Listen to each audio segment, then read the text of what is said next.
ज्ञानोबारायांनी ज्ञान करून घेतलं असं म्हणणं सर्वस्वी गैर आहे. ज्ञानोबारायांनी ज्ञान करून घेतलं नाही, ज्ञानच ज्ञानोबारायांच्या रूपानं अवताराला आलं. आपण हे मानणारे सश्रद्ध लोक आहोत. ज्ञानच ज्ञानोबारायांच्या रूपानं अवताराला आलं. मग आता ते कैवल्याचे पुतळे असतील तर ज्ञानोबाराय म्हणजे मोक्षाचा पुतळा झाला ना. कैवल्य म्हणजे काय? केवलस्य भाव, हा केवल शब्दाचं भाववाचक कैवल्य असं होतं.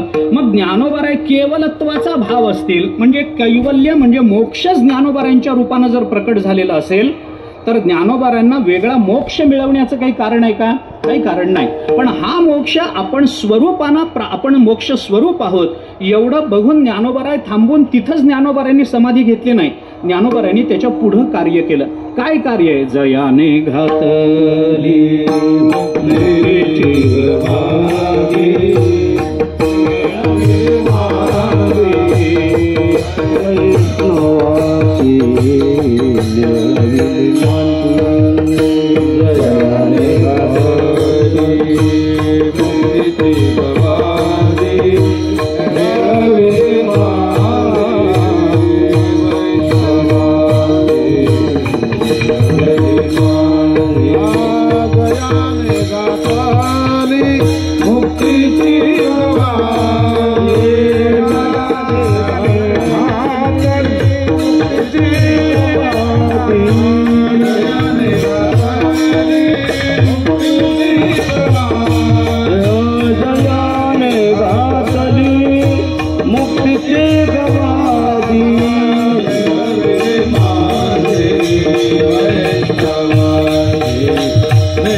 करताना आपण नेहमी म्हणतो तुकोबारायांनी मुक्त कंठानं ज्ञानोबारायांची स्तुती केली आणि ज्ञानोबारायांच्या कर्तृत्वाचा विचार सांगत असताना ज्ञानोबाराय कैवल्याचे पुतळे आहेत. याच्यात ज्ञानोबारायांचं कर्तृत्व म्हणाल तर काही नाही, पण त्याने त्या मोक्षाची गवादी घातली त्यांनी, हे त्यांचं कर्तृत्व आपल्याला मानलं पाहिजे. म्हणजे मोक्ष स्वरूप असणारे ज्ञानोबाराय तो मोक्ष जगताला देण्यामध्ये आपल्या जीवनाची धन्यता किंवा आपल्या अवताराचं महत्व जर त्याच्यामध्ये मानत असतील तर मानवी जीवनही याच आधारानं पुढे गेलं पाहिजे. ज्ञान संपादन करता आलं पाहिजे, संपादित केलेलं ज्ञान जगताला वाटता आलं पाहिजे, परमात्मा ओळखता आला पाहिजे, ओळखलेला परमात्मा दारोदारी नेऊन वाटला पाहिजे. देव घ्या कोणी आयता आला घर पुसोनी, हे तुकोबारायांचं जे कार्य आहे ते मानवी जीवनासमोर आदर्श म्हणून स्थापित झालेलं आहे. आणि अशा पद्धतीनं परमात्म्याचं वर्णन करणं, याच्यामध्ये संत महात्मे जर स्वजीवनाची धन्यता मानत असतील तर तसं वर्णन संत महात्मे करतात. असं वर्णन करणारे अनेक आहेत, त्याच्यात संतांनी केलं, पण तसं नाही. संतांनी केलेलं हे जे वर्णन आहे, ज्ञानोबारायांनी केलेलं या अभंगातलं परमात्म्याचं जे वर्णन आहे, या वर्णनाचा बारकाईनं विचार केला तर या वर्णनामध्ये परमात्म स्वरूपाचं यथार्थ ज्ञान तर प्रकट झालेलंच आहे, याच्याबद्दल वाद नाही. पण ते ज्ञान प्रकट झालेलं असताना ते ज्ञान इतरांना देण्याच्या मागे जी तळमळ लागते ना, ती तळमळ या अभंगातून काही विशेष शब्दाने व्यक्त झालेली आपल्याला दिसून येते. एकच शब्द ज्ञानोबारायांनी या अभंगामध्ये वारंवार वापरला आणि तोच शब्द ज्ञानोबारायांच्या अंतःकरणातल्या तळमळीचं प्रतीक म्हणून अभिव्यक्त झाला. असा कोणता शब्द? माये. हा जो शब्द ज्ञानोबारायांनी या अभंगामध्ये वापरला ना, हा वापरलेला शब्द काय? ती तळमळ व्यक्त होते. ज्ञानोबाराय म्हणतात त्रिभंगी तेहुडा ठाण मांडोनिया माये. हा माये शब्द कशा करता आला? माय, बाईये, सखये, गे हे शब्द कशा करता येतात? याच्यातून माय या शब्दातून तळमळ व्यक्त होते आणि आपल्याला झालेला बोध जगताला कळावा याच्याकरता त्या तळमळीने तो सांगितला जावा, याच्याकरता माये या शब्दाची योजना आहे. किंवा माये या शब्दाच्या योजनेचा दुसरा भाव जर आपल्याला बघायचा झाला तर ज्ञानोबारायांचा भाषेच्या दृष्टीने जर विचार केला तर सायणाचार्यांनी वेदाच्या भाष्यामध्ये आपल्याला चिंतन करताना असं सांगितलं की वेद जेव्हा काही बोलत असतो तेव्हा वेदाची भाषा 3 पद्धतीनं अभिव्यक्त होत असते. त्याच्यातली पहिली भाषा असते समाधी भाषा, दुसरी भाषा असते लौकिकी भाषा आणि तिसरी भाषा असते पारलौकिकी भाषा. विठ्ठला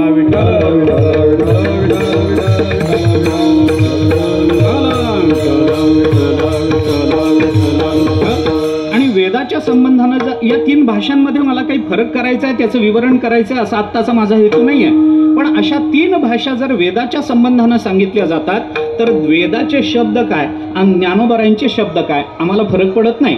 आम्ही ज्ञानोबारायांचे शब्दही वेदासारखेच मानतो, किंबहुना वेदापेक्षाही काकणभर पुढे जाऊनच मानत आलेलो आहोत.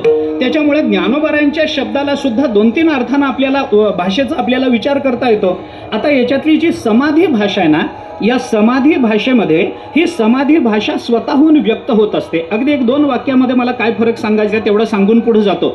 समाधी भाषा स्वतः व्यक्त होत असते, तिला व्यक्त करावं लागत नाही. काय असतं, आपल्या अंतःकरणात स्फुरलेला विचार, ऐका, अंतःकरणात स्फुरलेला विचार हा मुखातून व्यक्त होण्याच्या पूर्वी तो व्हाया बुद्धी आला पाहिजे, अशी मानवी जीवनाकडून अपेक्षा आहे.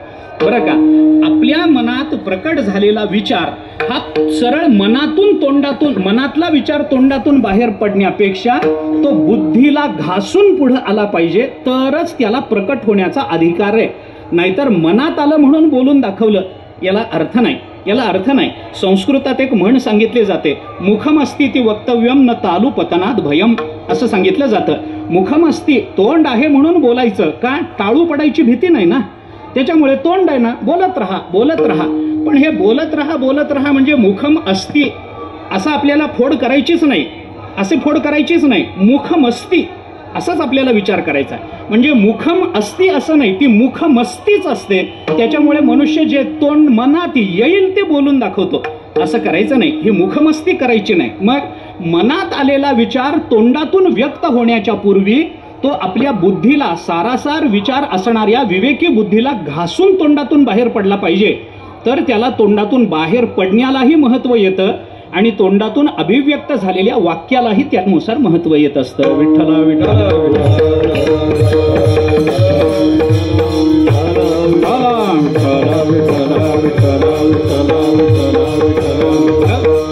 तुमच्या माझ्या बाबतीत आपल्याला विचारात घ्यावं लागतं. संतांच्या बाबतीत असा विचार आपल्याला करता येत नाही, ऋषींच्या बाबतीत असा विचार आपल्याला करता येत नाही. ज्ञानोबारायांनी केलेल्या वर्णनानुसार आपल्याला पुष्कळ चिंतन करता येईल. माझा मुद्दा लांबत चालला. मला सांगायचं आहे काय याच्यामध्ये, की संतांच्या मुखातून प्रकट होणारी जी समाधी भाषा असते ना, या समाधी भाषेला अभिव्यक्त होण्याच्या मागे काही विशेष असा हेतू नसतो. ती व्यक्त होते, स्वतःहून व्यक्त होते. त्याला काही विशेषतः कुठे विचार करून ती भाषा व्यक्त केली गेली नाही. ऐकणारा कुणी आहे म्हणून आपल्याला असं बोलावं लागणार आहे असं समाधी भाषेमध्ये व्यक्त होत नाही. समाधी भाषा अंतःकरणात निर्माण झालेल्या विचारांना शब्दरूप देते आणि ती शब्दरूपता देत असताना ज्याच्या मनात तो विचार प्रकट झाला तो कोण आहे याचा विचार करून जर तसं व्यक्तता होत असेल तर ती समाधी भाषा आपल्याला मानावी लागते. आपण थोडासा विचार करा, तुकोबारायांचे अभंग आहेत, कोणत्याही संतांचे अभंग आपण घ्या. अभंग म्हणजे काय असतं, अभंग नावाचा एक छंद आहे, अभंग नावाचं एक वृत्त आहे, त्यानुसार अभंग शब्दाची रचना त्या वृत्तानुसार झालेली, हे सगळं सोडून द्या. पण अभंग या शब्दाचा अर्थ करायचा तर काय करता येईल, या संकल्पनेचा, शब्दाचाही सोडून द्या, या संकल्पनेचा अर्थ जर करायचा असेल तर आपल्याला काय करता येईल. तुकोबारायांचे अभंग, ज्ञानोबारायांचे अभंग म्हणजे काय असतं, अभंग म्हणजे दुसरं काही नाही, संतांना त्यांच्या जीवनामध्ये आलेल्या परमात्म तत्वाच्या संबंधानं आलेल्या अनुभवावरची उत्स्फूर्त शाब्दिक प्रतिक्रिया म्हणजे अभंग असतात. अभंग म्हणजे काय आहे की संतांना परमात्म तत्वाचा जो अनुभव आला तो सगुणाचा येवो, तो निर्गुणाचा येवो, परमात्म्याच्या कृतीचा येवो, परमात्म्याच्या पुरुषार्थाचा येवो, परमात्म संबंधानं नामाचा अनुभव येवो अथवा परमात्म संबंधानं ज्ञानाचा अनुभव येवो, जो कोणता अनुभव परमात्म संबंधानं संतांना आला, संत हा शब्द अधोरेखित करा बरं, संतांना आला, त्या अनुभवावरची उत्स्फूर्त शाब्दिक प्रतिक्रिया, तिथल्या तिथं व्यक्त झालेली प्रतिक्रिया म्हणजे संतांचे अभंग असतात. फक्त त्याला गेयता येते, आपण त्याला अभंग म्हणू शकतो. त्याला छंदोबद्धता आहे, अभंग म्हणता येतं. ते वृत्तबद्ध झालेलं वाङ्मय आहे म्हणून त्याला अभंग आपल्याला म्हणता येतं. अभंग शब्दाच्या अर्थाने विचार करण्यापेक्षा अभंग या संकल्पनेचा विचार जर आपण केला तर ती उत्स्फूर्त प्रतिक्रिया असते. आणि ही प्रतिक्रिया व्यक्त होत असताना संत समोर कुणी ऐकणारं आहे का नाही याचा विचार करत नाही. काही अभंग आपण पहा, त्या अभंगामध्ये समोर ऐकणारा कोणी आहे का नाही याची चिंता संतांना पडलेली नाहीये. त्यांच्या मुखातून ते व्यक्त झालंय. अगदी स्पष्ट बोलायचं झालं तर संतांचा अनुभव, परमात्म तत्वाचा संतांना येणारा अनुभव त्याच संतांच्या परवानगी विना जेव्हा प्रकट होतो तेव्हा ती समाधी भाषा असते. विठ्ठला विठ्ठला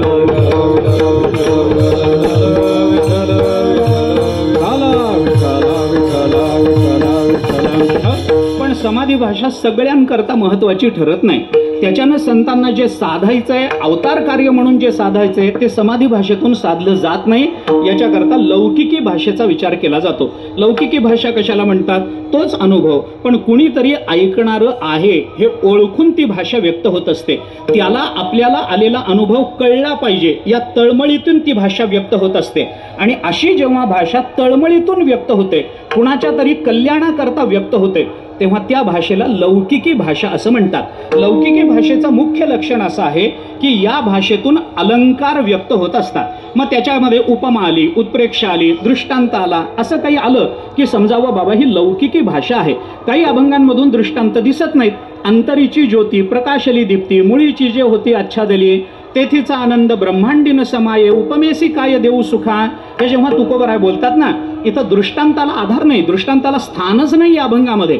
पण हा जो अभंग आहे हा तुकोबारायांच्या समाधी भाषेतून व्यक्त झालेला आहे. पण काही अभंगामध्ये तुकोबाराय दृष्टांत देऊन बोलतात की नाही, चंदनाचे हात पायही चंदन, सगळाच अभंग दृष्टांताचा आहे. मग हा अभंग काय? ही तुकोबारायांची लौकिकी भाषा म्हटली पाहिजे. म्हणजे लौकिकी भाषेतून इतरांना कळावं असा जर भाव असेल तर प्रस्तुत अभंगामध्ये ज्ञानोबारायांनी वापरलेला माये शब्द ज्ञानोबारायांच्या लौकिक परिभाषेचं द्योतक म्हणून मानला पाहिजे. विठ्ठला विठ्ठला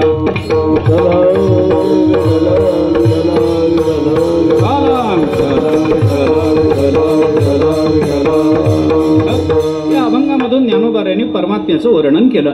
हे वर्णन करत असताना कोणत्या पद्धतीनं काय कसं केलं याचा विचार जर केला तर एकूण अभंगाची भाषा आणि अभंगाची मांडणी कशी आहे याच्याकडे आपलं लक्ष थोडंसं मी वेधून घेतो आणि मग अभंगामध्ये जो भाव मला बोलून दाखवायचा आहे, जेवढं मी ठरवून आलोय तेवढंच बोलून थांबतो.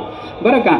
याच्यामध्ये ज्ञानोबारायांची रचना काय आहे याचा विचार करा. ज्ञानोबारायांनी ही भूमिका कशी मांडली, काय मांडली, या सगळ्या चारही चरणामध्ये परमात्म्याचं वर्णन आलं.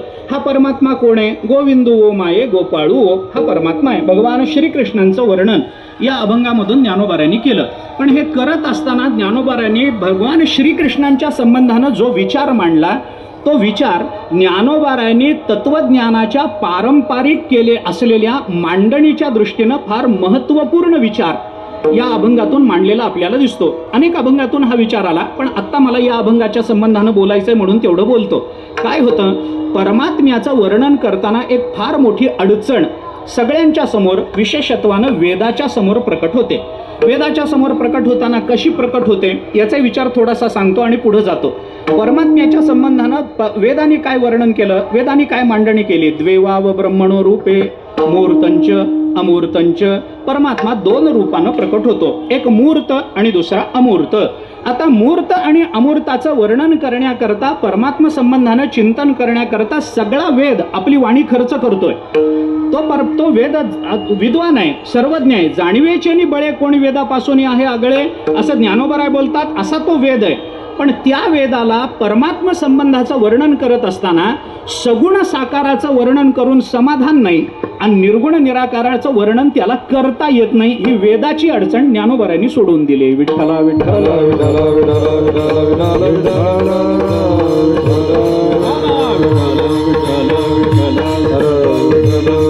त्याची कारण काय, त्याची मांडणी काय याचाही थोडासा विचार मी आपल्याला सांगतो.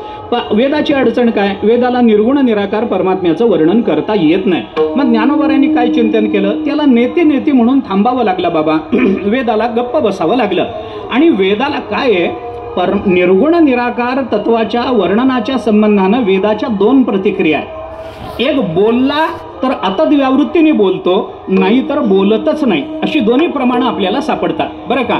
जाणीवेचेनी बळे कोणी वेदापासून आहे आगळे, की शेषाचेनी तोंडाळे बोलके आथी, तोही अंथरुणा तळवटी दडे, येरून नेती नेती म्हणून बहुडे, येथ सनकाधिक वेडे पिसे झाले. हे ज्ञानोबारायांनी बोलून दाखवलं. आता येरू म्हणजे तो वेद, एक काय तो शेष आहे आणि दुसरा वेद आहे. याच्यातला येर म्हणजे तो वेद. वेद काय करतो? येरू नेती नेती म्हणून बहुडे. त्या वेदाला न इति असं परमात्म्याचं वर्णन करावं लागलं. म्हणजे बोलला तर न इति बोलतो, नाही तर त्याला जाणायला गेला तर त्याला बोलताच येत नाही. येथ वेद मुके झाले, मन पवन पांगुळले, रातिविण मावळले, रवी शशी. ते ज्ञानोबाराय हेही बोलून दाखवतात. नाथ महाराजांनी त्याच्याही पुढे जाऊन सांगितलं, बाबा त्याला बोलता येत नाही, गप्प बसण्यातच वेदाला स्वतःचं समाधान वाटतं. हे ज्ञान नाथ महाराजांनी आपल्याला बोलून दाखव. वेद जाणो गेला पुढे मौनावला, वेद जाणो गेला पुढे मौनावला, पुढे मौनावला, तुझला प्राप्त कैसे, तुझला प्राप्त कैसे, तुझला प्राप्त कैसे. वेद जाणून गेला पुढे मौनावला, त्याला मौन पाळावं लागलं. बसू नका बाई वेदाशी काही, वेदाशी काही, कळलेची नाही, कळलेची नाही, कळलेची नाही. शेषशिनला, शेषशिनला झाल्या द्विशस्त्र जीवा, जीवा देवका हो विटेवरी उभा उभा, देवका हो विटेवरी उभा उभा. शेषशिणा, शेषशिणा झाल्या द्विशस्त्र जीवा, जीवा देवका हो विटेवरी उभा उभा उभा, देवका हो विटेवरी उभा.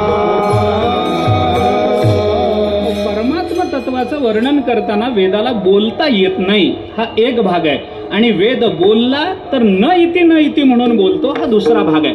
म्हणजे बोललं तर अतद व्यावृत्तीने बोलावं लागतं, नाहीतर गप्प बसावं लागतं. ही वेदाची अडचण आहे. वेदाला परमात्मा संबंधानं स इति असं वर्णन कधी करता आलं नाही. याची अनेक प्रमाणं आपल्याला दिसून येतात, मला त्यामध्येही अडकायचं नाही.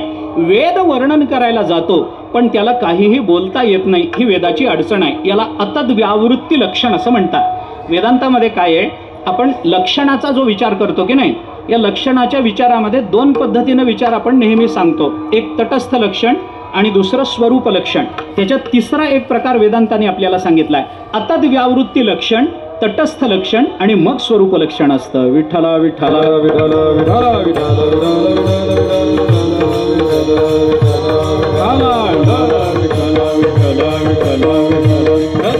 तटस्थ लक्षण आणि स्वरूप लक्षणाचा विचार नेहमी सांगितला जातो. पण अतद व्यावृत्ती लक्षण हेही एक लक्षण आहे. ते काय आहे, ऐतरेय उपनिषदाच्या भाष्याच्या सुरुवातीला जगद्गुरु शंकराचार्यांनी अमनुष्य प्रतिषेध न्याय म्हणून एक न्याय सांगितलाय बरं का. ऐतरेय उपनिषदाच्या अगदी सुरुवातीला, अगदी पहिल्या एखाद्या दुसऱ्या मंत्राच्या प्रारंभालाच आचार्यांनी हा भाव बोलून दाखवलाय. त्याला अमनुष्य प्रतिषेध न्याय असं म्हणतात. हा अमनुष्य प्रतिषेध न्याय हे जो ऐतरेय उपनिषदात सांगितला ना, त्याच्या नंतरच्या टीकाकाराने त्या न्यायाला धरून अतद व्यावृत्ती लक्षणाचा विचार मांडलाय. विठ्ठला विठ्ठला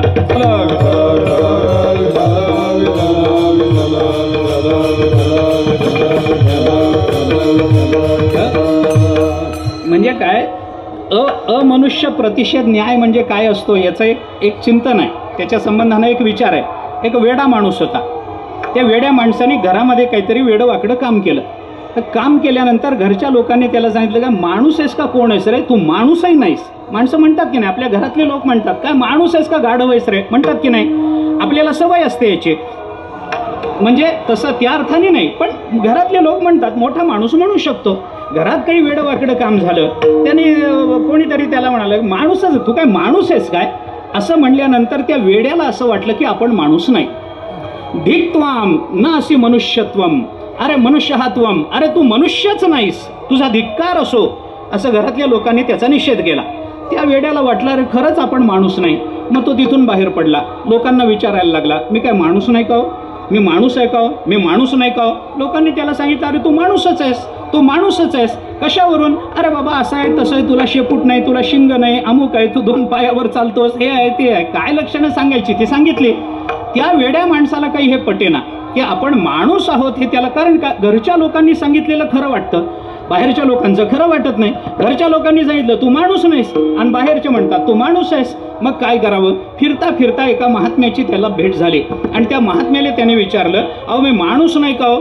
त्याने पहिल्यांदा सांगितलं माणूस आहे. तो म्हणला मला पटत नाही. मग त्या महात्म्याच्या लक्षात आलं नक्की वेड कुठं लागलंय. त्याच्या महात्म्याला फार लवकर कळतं वेड कोणतं आहे ते. त्या महात्म्याने सांगितलं बाबा तुझी अडचण काय मला कळालं. काय म्हणे तू माणूस आहेस का असं त्याला विचारलं तर हो बाबा तू माणूस आहेस असं म्हणलं तर त्याला कळत नाही ना. मग त्या महात्म्याने काय केलं तू अमानुष आहेस असं नाही असं त्याला सांगितलं. मग त्याला विचारलं तुला शिंग आहेत का. तो म्हणला नाही हो. मग तुला 4 पाय आहेत का. नाही हो. मग तुझं असं आहे का तू आडवा आहेस का. नाही हो. मी आडवा म्हणजे तशा अर्थाने नाही हा कारण आडवे असणारे बरेचसे माणसंही असतात म्हणून त्या अर्थाने मी म्हणत नाही. आडवा म्हणजे गाईसारखा आडवा, म्हशीसारखा आडवा, बैलासारखा आडवा असा आहेस का. नाही. मग तुझं असं आहे का तुझं तसं आहे का हे सगळं त्याला विचारलं. तुला बोलता येतं का म्हणे बोलता येतं. अरे मग काय विचार करायचा आहे असा विचार करू नकोस. तू अमनुष्य नाहीस असं नाही असं त्याने त्याला सांगितलं. म्हणजे काय झालं म्हणजे त्याला सांगत असताना तू माणूस आहेस असं सरळ सांगितलं विधिमुखानं सांगितलं तर माणसाला कळत नाही ना म्हणून त्याला निषेधमुखानं सांगावं लागतं. याला अमनुष्य प्रतिषेध न्याय असं म्हणतात. या अमनुष्य प्रतिषेध न्यायानुसार वेदांनी काय केलं परमात्म्याचं वर्णन करत असताना हा परमात्मा असा नाही तसा नाही तसा नाही तसा नाही अशी बाकीच्याची व्यावृत्ती करून दिली. आणि सगळ्याची व्यावृत्ती झाल्यानंतर खाली जे शिल्लक राहतं त्या शिल्लक राहण्याच्या संबंधानं वेदाला काहीही बोलता आलं नाही. आणि बोलता आलं नाही म्हणून त्यालाच ब्रह्म समजावं असं वेदाने आपल्याला सूचित केलं. विठ्ठला विठ्ठला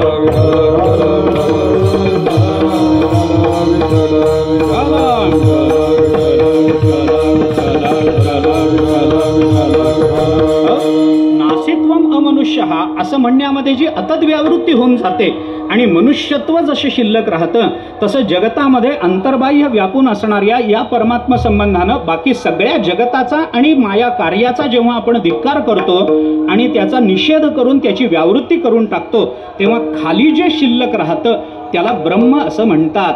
पण ही वेदाला सांगताना फार मोठी अडचण निर्माण झाली.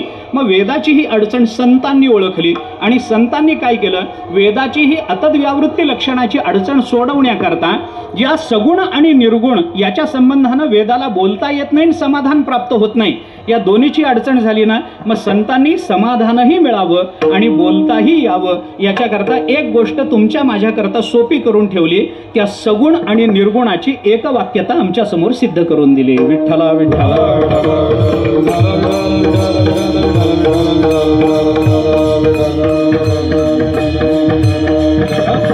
आणि मग तो सगुण आणि निर्गुण एकच परमात्मा आहे असं जेव्हा संत महात्मे आपल्याला विशेषत्वानं सूचित करून देतात आग्रहपूर्वक प्रतिपादन करतात त्यावेळेला सगुणाच्या वर्णनातही निर्गुणाच्या वर्णनाचं समाधान आणि निर्गुणाच्या चिंतनातही सगुणाच्या प्राप्तीचं समाधान या दोन्ही गोष्टीची एकवाक्यता संतांनी आपल्याला करून दिली.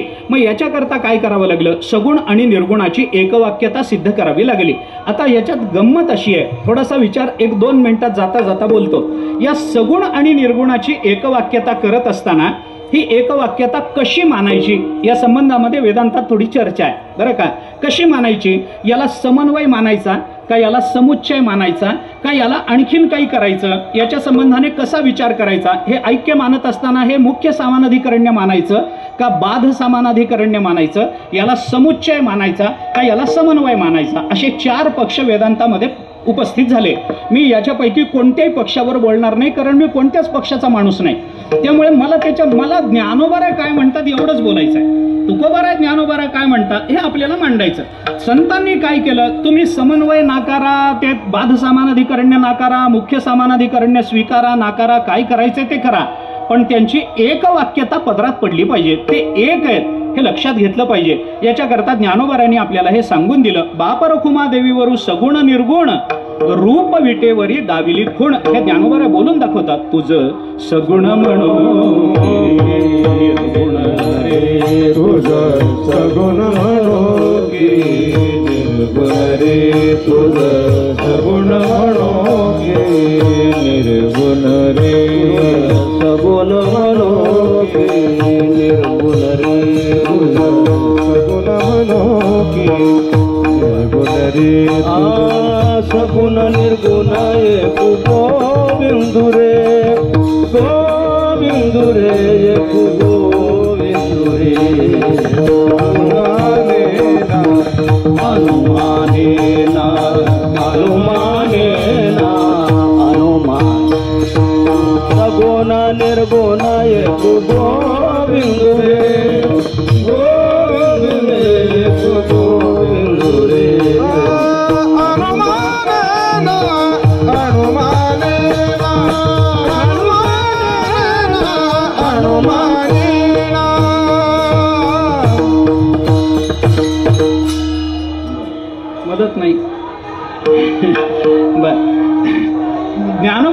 आपल्याला सांगितलं बाबा सगुण आणि निर्गुण या दोन्हीची एकवाक्यता आहे. तुझं सगुण म्हणू की निर्गुण रे, हा प्रश्न ज्ञानोबारांनीच उपस्थित केला. आणि या प्रश्नाला स्वतः ज्ञानोबारा उत्तर देताना सांगतात सगुण निर्गुण एक गोविंदू रे. सगुण निर्गुण एक आहे हे ज्ञानोबारांचं बोलणं. बाप रखुमा देवीवर सगुण निर्गुण रूप विटेवरी दाविली गुण, हेही ज्ञानोबाराय बोलतात. सगुण निर्गुणाचा ठाव विटे पाव धरियली, हे तुकोबाराय आपल्याला बोलून दाखवतात. या सगळ्या संतांच्या प्रमाणामध्ये सगुण आणि निर्गुणाची एकवाक्यता संतांनी जी सिद्ध करून दिली, त्या सिद्धीतून त्यांनी नंतर जे परमात्मा स्वरूपाचं वर्णन केलं, त्या वर्णनामध्ये द्वेवाव ब्रह्मणो रूपे मूर्तंच अमूर्तंच या वेदवाक्याच्या विधानाच्या संबंधानं वर्णनात येणारी जी अडचण आहे, ती अडचण संत वाङ्मयाने दूर केली. विठ्ठला विठ्ठला.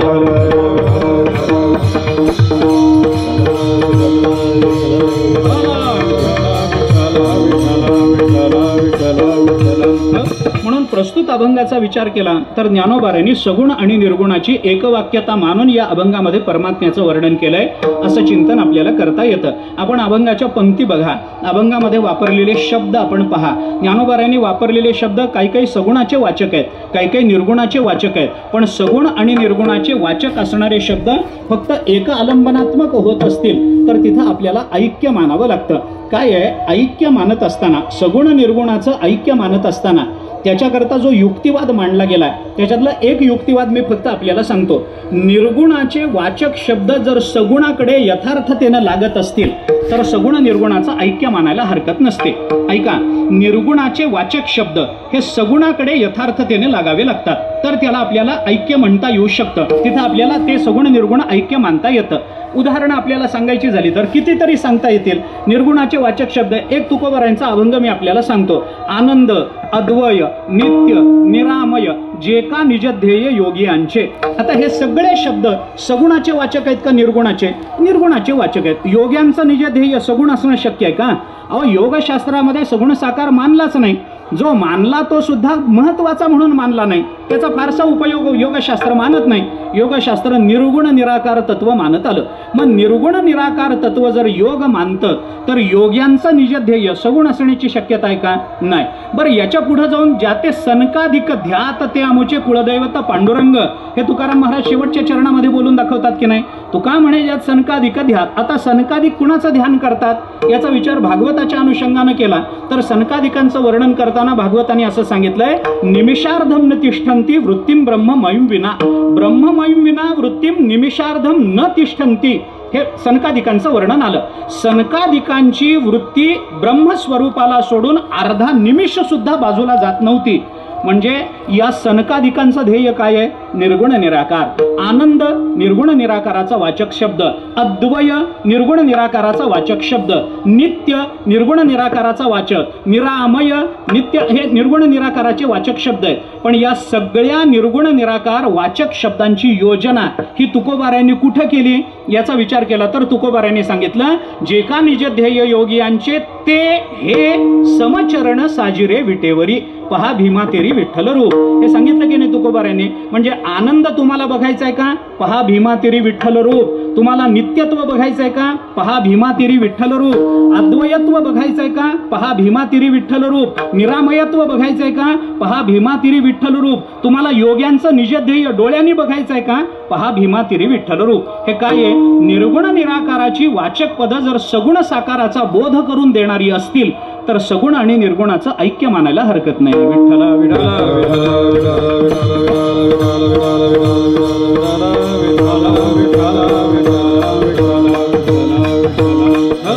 या दृष्टीने विचार करा. अजून एखादं प्रमाण द्यायचं झालं तर ज्ञानोबारांचंच प्रमाण मी आपल्याला देतो. अनुभवामृत काढा. अनुभवामृताचा पहिला श्लोक म्हणा, यदक्षरमनाख्येयम आनंदमज केवलम श्रीमन निवृत्तीनाथ इति ख्यातम दैवतम आश्रये. हे ज्ञानोबारांनी अनुभवामृताच्या पहिल्या श्लोकात आपल्याला सांगितलं. याच्यात वापरलेले शब्द बघा, अक्षर, अनाख्येय, आनंद, अज, केवल, हे सगळे शब्द निर्गुण निराकाराचे वाचक आहेत. पण निर्गुण निराकाराचे वाचक असणारे हे सगळे शब्द सगुण साकार झालेल्या सद्गुरूंना लागू पडत असतील तर निर्गुण आणि सगुण याच्यामध्ये आपल्याला भेद करता येणार नाही. विठ्ठला विठ्ठला विठ्ठला विठ्ठला.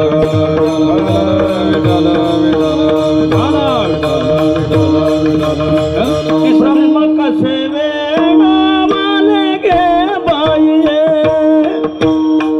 ब्रह्म कसे वेडावले गे बाई ब्रह्म कसे वेडावले बाई ब्रह्म कसे वेडावले बाई निर्गुण होते ते सगुणाले निर्गुण होते ते सगुणाले त्रिभुवन उतरले गे बाई त्रिभुवन उतरले गे बाई ब्रह्म कसे वेडावले गे बाई ब्रह्म कसे वेडावले गे बाई ब्रह्म कसे वेडावले बाई ब्रह्म कसे वेडावले गे बाई ब्रह्म नुसतं वेडावलं नाही, ब्रह्म चुकलं नेणो ब्रह्म मार्ग चुकले ते उघडे पंढरपुरासी आले. निर्गुण सगुण झालं मानता येतं, पण निर्गुण सगुण झालं म्हणून निर्गुणाला धक्का बसला असं ज्ञानोबाराय तुकोबाराय मानत नाहीत ना. निर्गुणामध्ये काही बदल झाला का? काही बदल झाला नाही. ज्ञानोबारायांनी ज्ञानेश्वरी 4थ्या अध्यायामध्ये आपल्याला काय सांगितलं की बाबा मूर्तीचे मेळे तो मूर्तची होऊनी खेळे परी अमूर्तपण न मिळे दादुले याचे. ज्ञानोबाराय काय म्हणतात? त्याच्या अमूर्तत्वाला धक्काही लागला नाही, काही बदल झाला नाही. त्याने मायेचा स्वीकार केला का न केला ते कसं मानायचं, त्याची सगुण साकारता मायेच्या संबंधानं मानायची का, मायेच्या संबंधाने मानली तर त्याला ईश्वरत्व द्यायचं का न द्यायचं वगैरे वगैरे 12 भानगडी कीर्तनात नकोच आहेत आपल्याला. आता नकोच आपल्याला तिकडे जायला. काय करायचंय त्याचा? माया भासेनं जीवेशव करोती अशी श्रुती आहे. माया आपल्या आभासानं जीव आणि ईश्वर या दोघांची निर्मिती करते आणि परब्रह्म परमात्मा यांची निर्मिती जो परमात्मा पंढरीनाथ जो ज्ञानोबारायांचं आराध्य तुकोबारायांचं आराध्य त्याची निर्मिती मायेनं केल्याचं एकही वर्णन कुठेही सापडत नाही. विठ्ठला विठ्ठला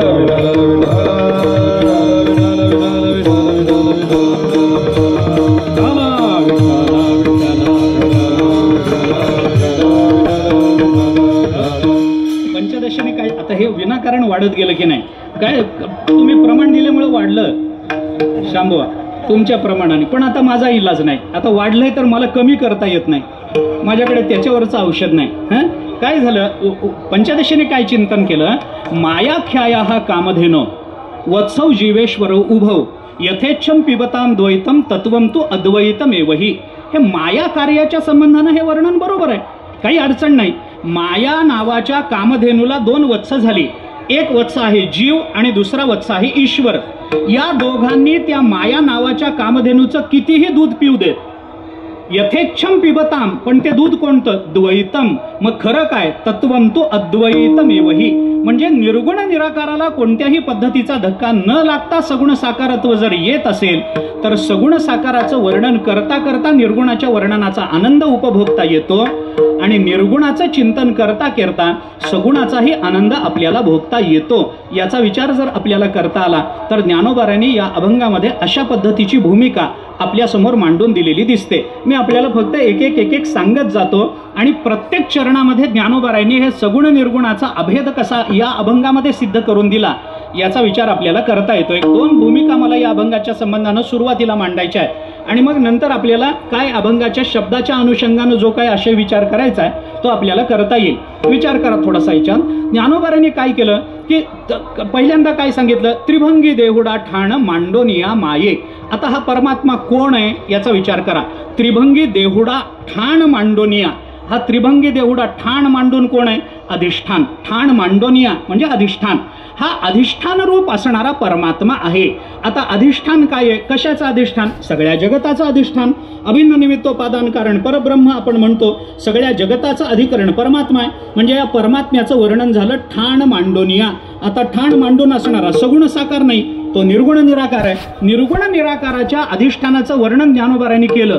पण तोच निर्गुण कसा आहे हे सांगताना सांगितलं कल्पद्रुमातळी वेणू वाजवितो आहे. आता कल्पद्रुमातळी वेणू वाजवणारा हा निर्गुण निराकार असणं नाही, तो सगुण साकारच असला पाहिजे. बासरी वाजवणारा निर्गुण निराकार ब्रह्म कसा असेल? कारण त्या परब्रह्माला बासरी सुद्धा स्वभिन्न कशी असेल? त्या परब्रह्माला बासरीतून निघणारे स्वर तरी स्वभिन्न कसे असतील. म्हणून निर्गुण निराकाराचं वर्णन आपल्याला बासरी वाजवतो, वेणू वाजवणारा निर्गुण निराकार मानता येत नाही. पण ठाण मांडोनिया जो आहे तोच जर बासरी वाजवणारा असेल तर सगुण निर्गुणाचा अभेद ज्ञानोबारांनी दाखवून दिला. विठ्ठला विठ्ठला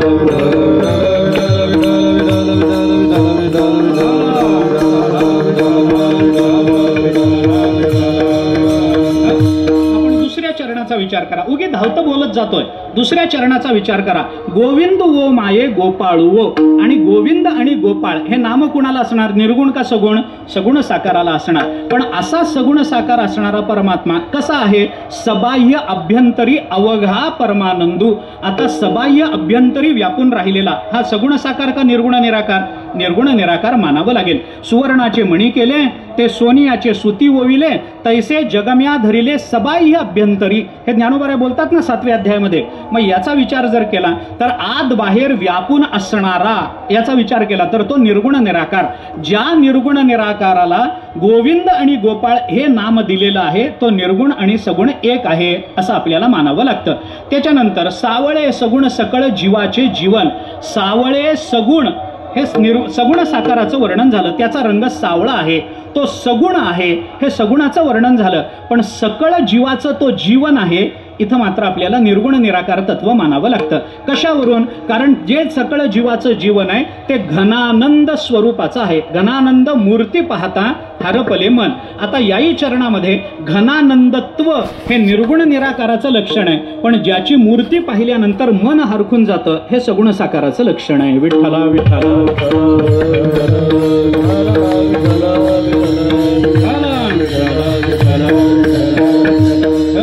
आणखीन शेवटच्या चरणाचा विचार जर केला तर शून्य स्थावर जंगम व्यापुनी राहिला अक्कळ.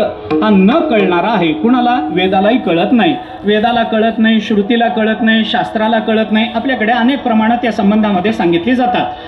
तो वेदासी कानडा, श्रुतीसी कानडा, विठ्ठल उघडा पंढरी आहे. नामदेवरायांचं चिंतन आहे ना. तो वेदाला कानडा आहे, श्रुतीला कानडा आहे, पण तो विठ्ठल उघडा आहे हे आपल्याला नामदेवरायांनी सांगितलं. अरे तो उघडा आहे तर कानडा का? उघडा आहे म्हणूनच कानडा आहे.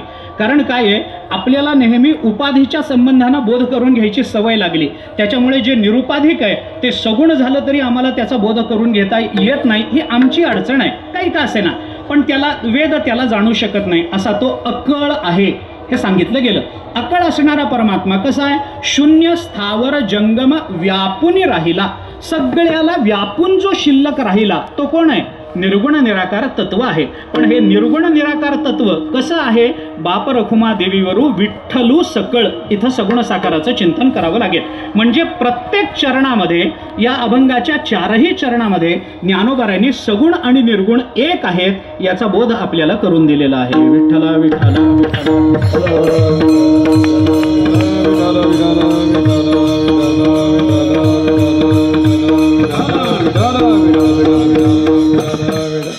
अजून एक अभंगाची भूमिका याच दृष्टीनं आपल्याला मांडता येते. ती 1-2-5 मिनिटांमध्ये मांडून पुढे जातो. ऐका काय भूमिका आहे. ज्ञानोबारांनी या अभंगामध्ये परमात्म्याचं वर्णन केलं आणि हे वर्णन करताना हा परमात्मा कोण आहे याचा विचार जर करायचा झाला तर एका उपनिषद वचनाला आधारून त्या वचनाचा स्वीकार करून ज्ञानोबारांनी त्या अनुषंगानं त्याचं भाषांतर केलंय असं मी म्हणत नाही, पण त्याच्या अनुषंगानं या अभंगामध्ये ज्ञानोबारांनी परमात्म तत्वाची मांडणी केलेली आहे असं आपल्याला म्हणता येतं. उपनिषद वचन काय? यतो वा इमानी भूतानि जायन्ते येन जातानि जीवन्ति यत् प्रयन्ति अभिसंविशन्ति तद विजिज्ञासस्व तद ब्रह्म असं उपनिषदाचं वचन आहे.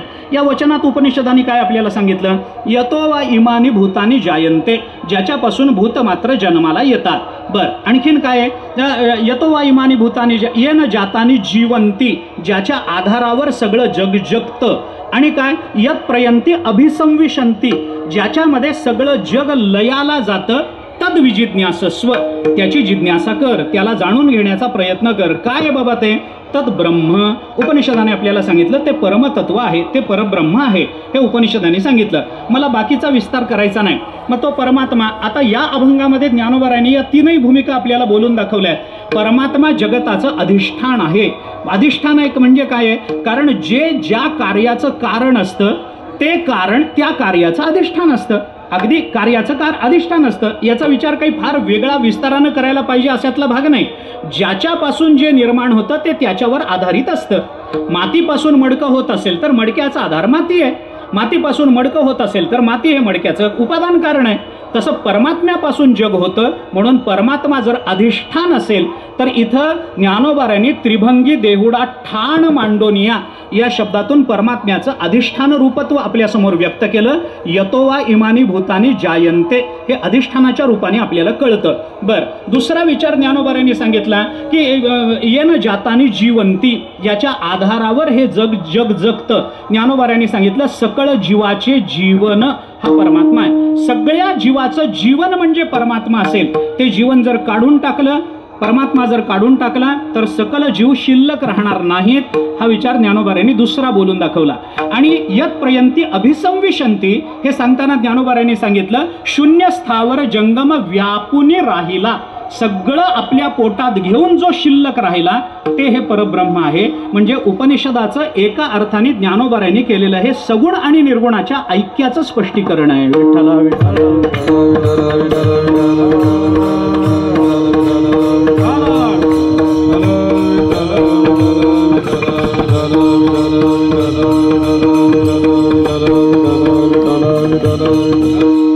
सगळं करतो आणि खाली शिल्लक राहतो. सगळंच भक्षण करतो, सगळं सेवन करतो आणि खाली स्वतः मात्र शिल्लक राहतो. पूर्णमदः पूर्णमिदं पूर्णात् पूर्णमुदच्यते पूर्णस्य पूर्णमादाय पूर्णम एव अवशिष्यते. आहे की नाही? निळोबाऱ्यांनी आपल्याला सांगितलं सगळ्याचा ग्रास करणारा तो एकटा परमात्मा आहे. सगळं खातो. काय खात नाही? माझ्या मीपणाचा करोनी फराळ उरले खावयासी बैसला सकळ ऐसा भुकाळू हा नंदाचा गोवळ याची न पुरेची ग्रासिता माझा खेळ हो आता काय देऊ नसता जवळ ये. काही जवळ आपल्या जवळ काही राहत नाही. निळोबाऱ्यांनी गवळणीतून आपल्याला हाही बोध करून दिला. याचा अर्थ त्या उपनिषद वचनाला आधारून ज्ञानोबाऱ्यांनी परमात्म तत्वाची जी मांडणी केली त्या मांडणीमध्ये ज्ञानोबाऱ्यांनी हा जगताचं उपादान अभिन्न निमित्तोपादान कारण आहे. हा जो परमात्मा तो सगळ्या जगताचा आधार आहे आणि हा परमात्मा म्हणजे सगळ्या जगताच्या लयाचं स्थान आहे. असा परमात्मा कोण आहे तर ज्ञानोबाराय म्हणतात बाप रखमा देवीवरू विठ्ठलू सकळ. विठ्ठला विठ्ठला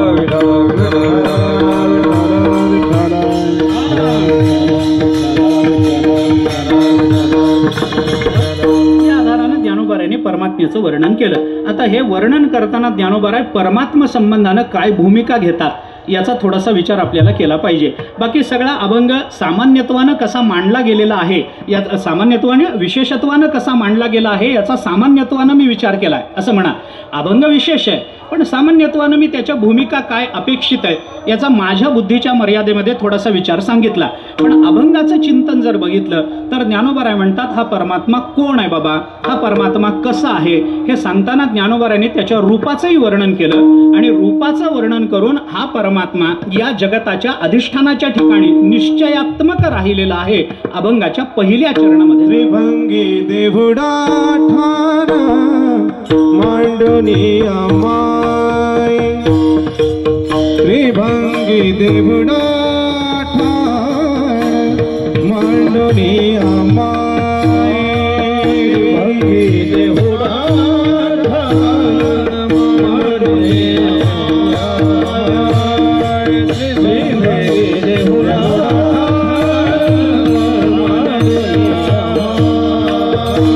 त्रिभंगी देहुडा ठाण मांडोनी अमाय त्रिभंगी देहुडा ठाण मांडोनी अमाय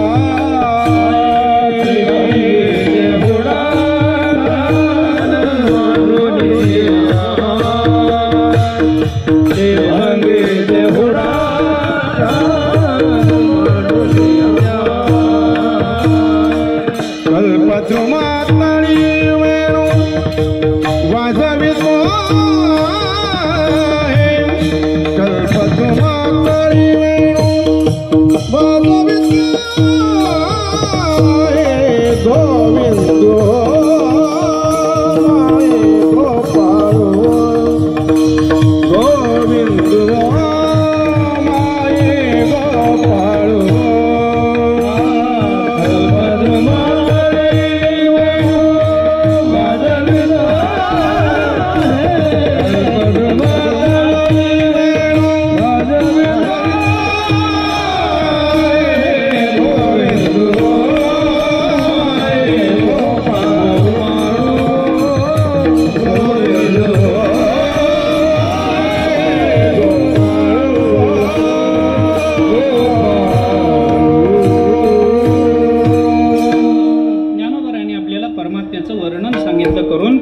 परमात्मा कसा आहे? त्रिभंगी देहुडा ठाण मांडोनिया माये.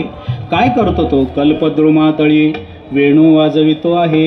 हा परमात्मा कल्पद्रुमाच्या खाली, कल्पवृक्षाच्या खाली उभा राहतो आणि वेणू वाजवतो आहे. वेणू वाजवणारा परमात्मा हे परमात्म्याचं वर्णन आहे. पण परमात्मा वेणू वाजवतो तोही कुठे उभा राहून वाजवतो? तर कल्पवृक्षाच्या खाली उभा राहून वेणू वाजवतो. आता या वर्णनामध्ये काय आपल्याला कळणार आहे? आणि हा परमात्मा त्रिभंगी देहुडा ठाण मांडोनी, तो कल्पवृक्षाच्या खाली उभा आहे, तो त्रिभंगी देहुडा उभा आहे, ठाण मांडोनिया उभा आहे आणि वेणू वाजवतो आहे. या सगळ्या गोष्टींना एक तात्विक अर्थ आहे. विठ्ठला विठ्ठला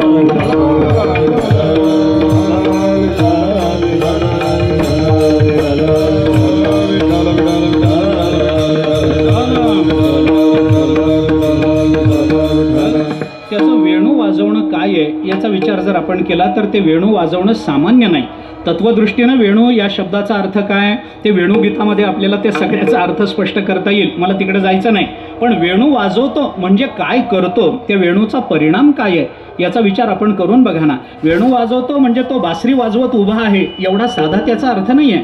तो बासरी वाजवतो म्हणजे काय? अरे हरपले मन हा जो परिणाम आहे ना तो वेणू वाजवितो आहे. घनानंद मूर्ती पाहता हरपले मन, हे मूर्ती पाहता मन हरपलं हे जसं आहे ना त्या वेणूच्या स्वरांनी सुद्धा मन हरपलं असंच आपल्याला मानावं लागतं. काय आहे? पंचधंदा नाटवे काही, पंचधंदा नाटवे काही, मुरलीचा नाद भरला हृदयी, मुरलीचा भरला हृदयी, पतिसुताचा विसर पडला, पतिसुताचा विसर पडला, याच्या मुरलीचा वेद लागला, मुरलीचा वेद लागला, नंद नंदन नंद नंदन हो नंद नंदन मुरलीवाला, नंद नंदन मुरलीवाला, नंद नंदन मुरलीवाला, नंद नंदन मुरलीवाला, नंद नंदन नंद नंदन मुरलीवाला, नंद नंदन मुरलीवाला, नंद नंदन मुरलीवाला, नंद नंदन मुरलीवाला, नंद नंदन मुरलीवाला, नंद नंदन मुरलीवाला. परमात्म्याच्या वेणूचा नाद काय असतो याचा विचार आपल्याला ज्ञानोबारांनी बोलून दाखवला. सगळ्या संतांनी भक्तिशास्त्राने काय केलंय, परमात्म्याच्या मुरलीच्या स्वराचं चिंतन करताना एक कथा आपल्याला गोकुळातली भक्तिशास्त्राने सांगितली. काय झालं, एके दिवशी दुपारच्या वेळेला एक गोपिका आपल्या घरी स्वयंपाक करायला चुलीजवळ बसलेली असताना भगवंताचं तिथं जाणं झालं. भगवान तिथं गेल्यानंतर भगवंताचं स्वागत त्या गोपिकेने केलं, भगवंताला बसायला वगैरे आसन दिलं. ती स्वयंपाक करत होती, भगवान तिच्या बाजूला आसनावर बसलेले होते. त्या दोघांच्या गप्पा चालल्या होत्या आणि गप्पांमध्ये वातावरण थोडं मोकळं झालं की त्या गोपिकेने भगवंताला विचारलं, कान्होबा तुला एक विनंती करू का रे, एक सांगू का? भगवान म्हणाले, सांग की काय अडचण आहे, काय बोल ना, मोकळं बोल. काय ते भगवंताला त्या गोपिकेने सांगितलं, हे बघ तू बासरी वाजवतोस ना, आमचं काही म्हणणं नाही. तू सकाळी वाजवतोस, काही म्हणणं नाही. तू गोकुळामध्ये वाजवतोस, आमचं काही म्हणणं नाही. माझी एक प्रार्थना आहे तुला. काय? दुपारच्या वेळेला आम्ही स्वयंपाक करताना बासरी वाजवत जाऊ नको, एवढी माझी विनंती आहे. तिने सांगितलं बरं का, मुरहर रंधन समये मा करू मुरली रवम मधुरम. भक्तिशास्त्राने चिंतन केलं. तिने सांगितलं, मुरलीधर, अरे बाबा मुरहर, अरे बाबा ते धारण करणाऱ्या, मुरली धारण करणाऱ्या देवा, तुला आमची एक विनंती आहे. काय? रंधन समये मा करू मुरली रवम मधुरम. मधुरम मुरली रवम रंधन समये मा करू. तुझा गोड अशा बासरीचा स्वर आमचं रंधन, आमचा स्वयंपाक चालू असताना करत जाऊ नकोस. भगवंताने विचारलं, का करू न? तू कोण मला सांगणारे मी कधी बासरी वाजवावं वाजवू नये, हे सांगणारी तू कोण मला? मला ज्या वेळेला वाजवायचंय त्या वेळेला मी वाजवणार. अरे काही संध्याकाळी मी वाजवतो, सकाळी मी वाजवतो, रात्री मी वाजवतो. ज्या त्या वेळेचे जे ते राग असतात ते त्या त्या वेळेला वाजवावे लागतात. जर मी दुपारचे राग दुपारी वाजवलेच नाहीत तर मग राग राहतील कसे? असं होणार नाही. मला दुपारचे राग दुपारीच वाजवावे लागतील, संध्याकाळचे राग संध्याकाळी वाजवावे लागतील, पहाटेचे उत्तर रात्री, पहाटेचे पहाटेला असेच वाजवावे लागतील ना. मग दुपारी मला दुपारचे राग वाजवायचे असतात. ते कोणते असतात मला माहिती नसतात, पण तरी सुद्धा मला काही त्यातली गती नाही. त्यामुळं ते काय जे काही वाजवायचे राग आहेत ते मी दुपारीच तुला काय अडचण आहे मी जर दुपारी बासरी वाजवली तर? त्या वेळेला तिने काय सांगितलं ते ऐका. तिने असं सांगितलं, मुरहर रंधन समये मा करू मुरली रव मधुरम नीरस मेधो रसताम कृशानुरप्येती कृशतरताम. हे तिचं विधान आहे बरं का. ती असं भगवंताला म्हणाली की देवा, दुपारच्या वेळेला आमचा स्वयंपाक चालू असताना तू बासरी वाजवत जाऊ नकोस. का? कारण दुपारच्या वेळेला स्वयंपाक चालू असताना तू जर बासरी वाजवलीस तर त्या बासरीचे स्वर आमच्या घरापर्यंत येतात आणि चुलीमधली जी जळणारी लाकडं असतात ना त्या लाकडांना पाझर फुटतो ना आमची चूल विजून जाते आणि स्वयंपाक अर्धवट राहतो. म्हणून वाजवत जाऊ नको. विठ्ठला विठ्ठला विठ्ठला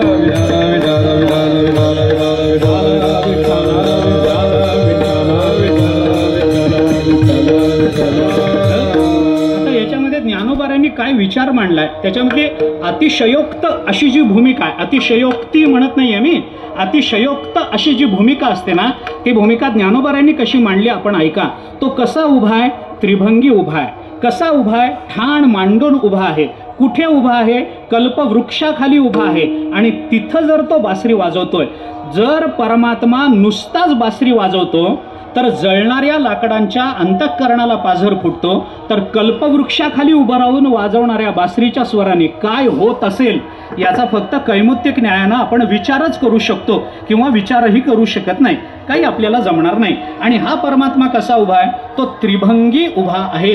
आता हा त्रिभंगी परमात्मा उभा आहे म्हणजे नेमका कसा उभा आहे? ठाण मांडोनिया, माझा मुद्दा एवढाच आहे, तो त्रिभंगी ठाण मांडोनिया उभा आहे असं अधिष्ठान रूपानं जर ज्ञानोबा त्याला बोलत असतील तर त्रिभंगी म्हणण्यामध्ये अधिष्ठानत्व कसं घ्यायचं आणि ठाण मांडोनियामध्ये अधिष्ठान परमात्मा हे कळतं. तो निश्चयात्मक आहे, तो हलणारा नाही आहे. अधिष्ठान हलत नाही.